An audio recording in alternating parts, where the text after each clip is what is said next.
If you want to see me create a second look with the Jackie Aina ABH palette, then stick around.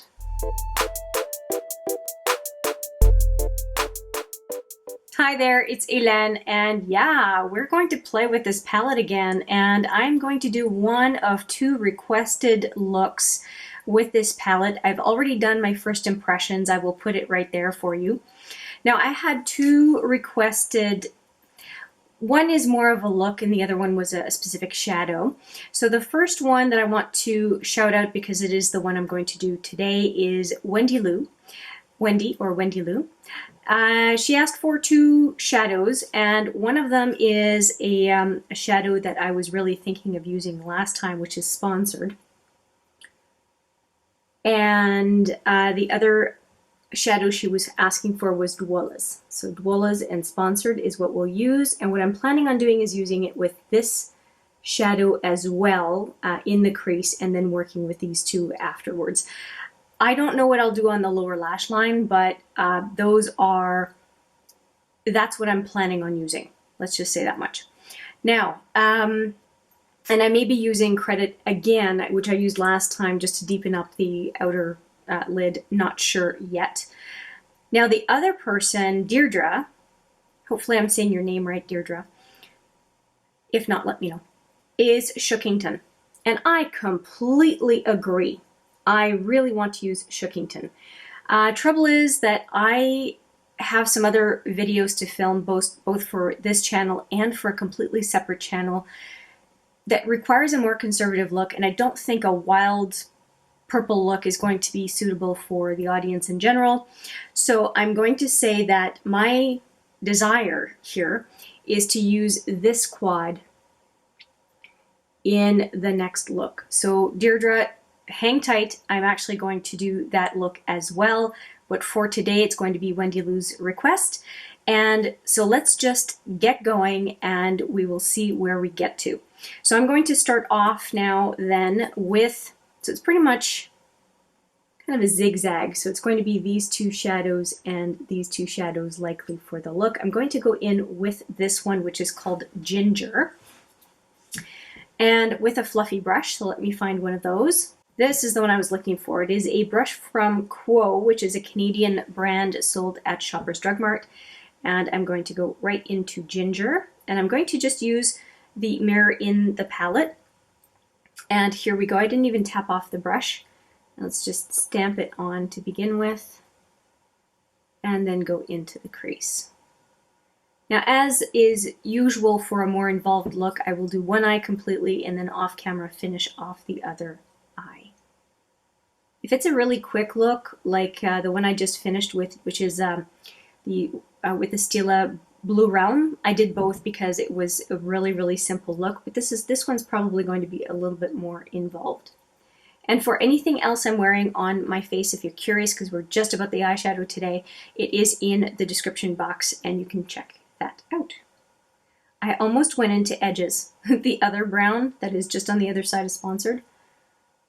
That would have been interesting. I really want to keep the brown a little bit more on the light side today.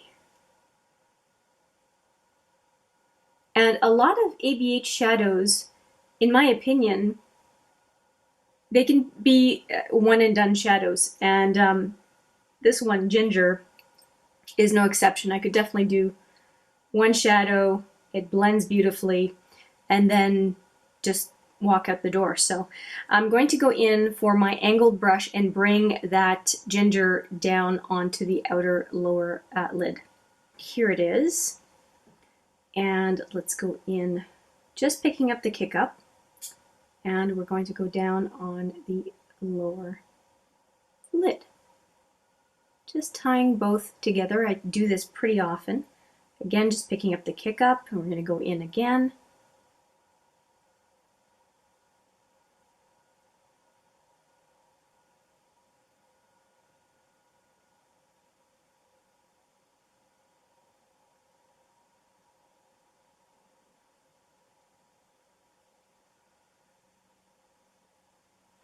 Okay, I'm pretty happy with that.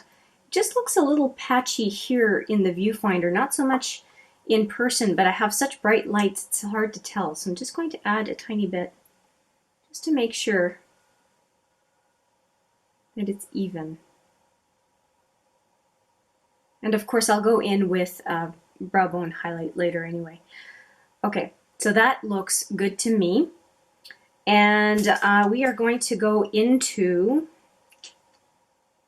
I'm thinking that I don't need to use the deep brown credit. I think I can get away without it because Sponsored is pretty opaque. Let me just grab some on my finger so you can see it's very opaque, and I think that it might just do the job all on its own. So let's try it out. So I'm going to put it on the outer to probably outer to inner 2/3 of the lid. So let's try that out. This is just the second look I do with this palette.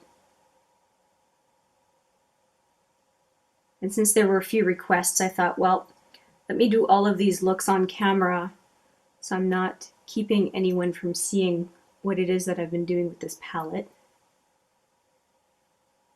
Okay, so that's looking relatively good. I'm going to use whatever's left on my finger on the lower lid, staying very close to the lash line as much as I can.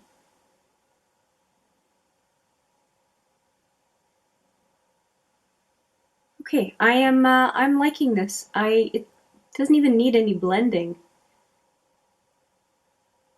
Just seems to naturally kind of fade up. I think this looks pretty darn good. That's nice. Okay, I'm going to wipe off this finger. Isn't it beautiful? Look at that. Huh. Okay, I'm going to wipe off that finger and then we'll take Dwola's and take care of the inner third to maybe half. We'll see how far up with that one I go. So hang on just a second. Okay, so for Dwola's, this one right here, I'm going to use my preferred multitasker brush from Smashbox. I really like this brush. And just to get it started on the inner lid, and I think Dwola's has got enough punch on its own without me having to do an inner corner highlight. So just going to spread it up a little bit. And it's light enough, at least initially with the brush, that I can go a little bit further than I would normally in following the upper crease. It's looking very nice. If it's a deep color, I have to be super careful, but with this one, it's quite forgiving, at least with the brush, as I said. I have some fallout from what I don't know, but it's driving me a bit crazy. There we go. Okay, back to Dwola's. I like that name. I really do. It's kind of funny. Okay. I'm a little bit surprised that this palette went on sale so quick, because I think, and I've said it in the comments in the last video, that I really feel like this one is going to be at least in the top 2, if not the top 3 possibly, which that's still pretty good, of my Anastasia palettes. I like how colorful it is, and well, you can appreciate Sponsored makes me think of Subculture vibes, as does Ginger, and Subculture has always been my favorite ABH palette, so I think that kind of makes sense that I'm drawn to this palette, at least the quadrant that we are working with.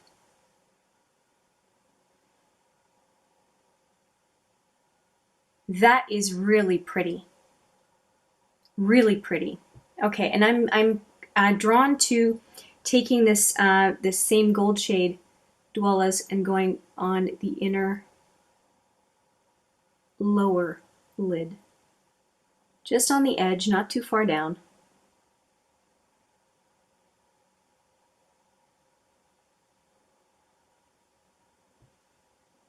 I think this is really pretty. I really, really do. Now for a brow bone highlight, there really isn't anything in this palette that's going to suit what I need. Here I say that there isn't, and I think there is. Let me just try. I'm going to try Soleil, which is what I used last time, and I'll also try Trust Issues. And we'll pick one of those two as the brow bone highlight. Well, it has to be Soleil. It's more of a goldy peach. And Trust Issues is more of a glitter topper, and we have enough bling on the lid right now. So I'm going to use Soleil with a fluffy flat brush. And this is what I'm going to use today. And it is a Quo brush called the Definer Shadow Brush. And as I mentioned, Quo is a Canadian brand sold in Shoppers Drug Mart here in Canada. Oh yeah, oh yeah. I did a good job with the selection here. Of course, from a curated palette, right? But I did a good job. Okay, so we've got the brow bone, and I like it, and I think it's going to look really good as an inner corner highlight. So I'm going to do that as well with the same color.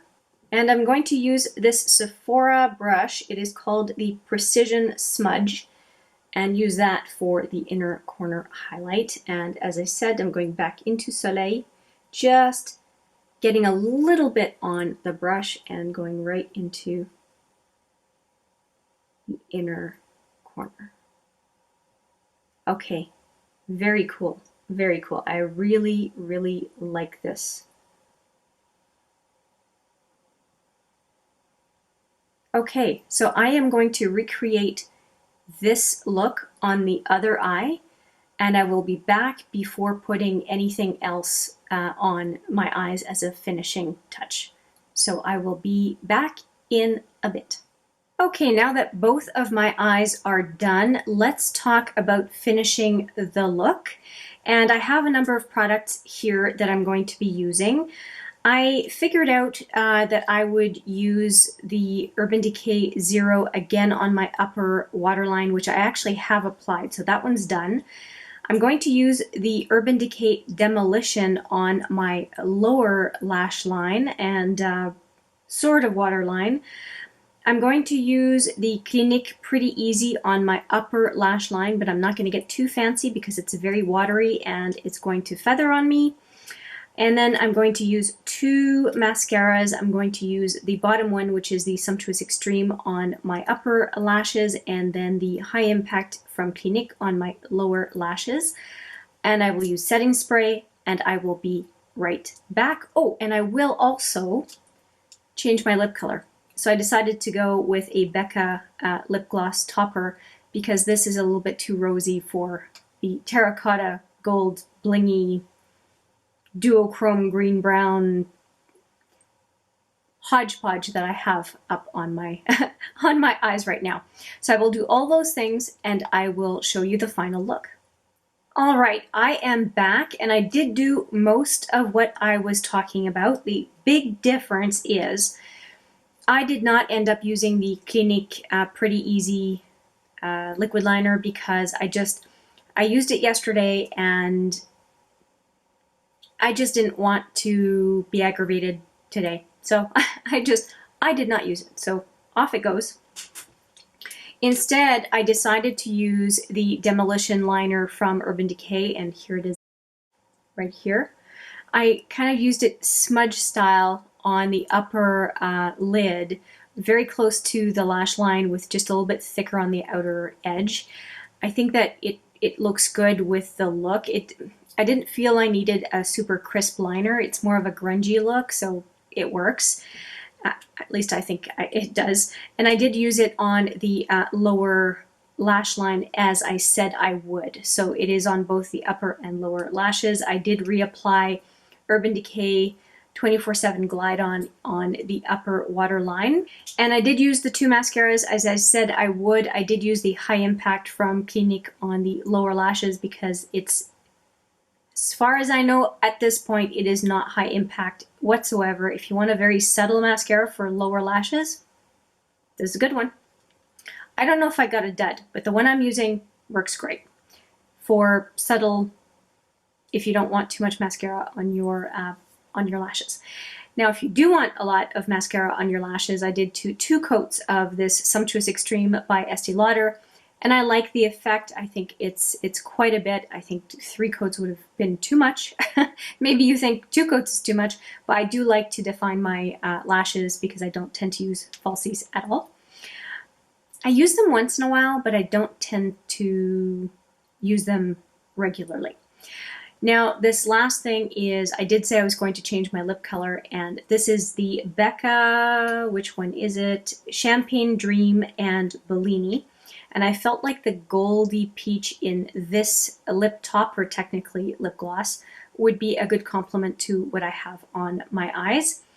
Now, I could have gone, if I were to do this again, I could have gone with kind of a rusty brown lip and topped with this. That would probably be the absolute best pairing, but I don't think this looks bad. And then finally, I did top off with the All Nighter setting spray. So that is what I did while I was off camera. As I mentioned before, anything else that you want to see to know what it is that is on my face, including morning skincare and any makeup for today, is in the description box. With that, I'm going to say I appreciate you making it this far into the video. I would love to hear what it is that you think of this look. Do you like how it came out? Do you have some suggested changes if you've used these eyeshadows before yourself or not? Whatever you would like to offer. I definitely want to say thank you so much for watching. I appreciate it every single time. And I look forward to seeing you in the next video. But for now, take care.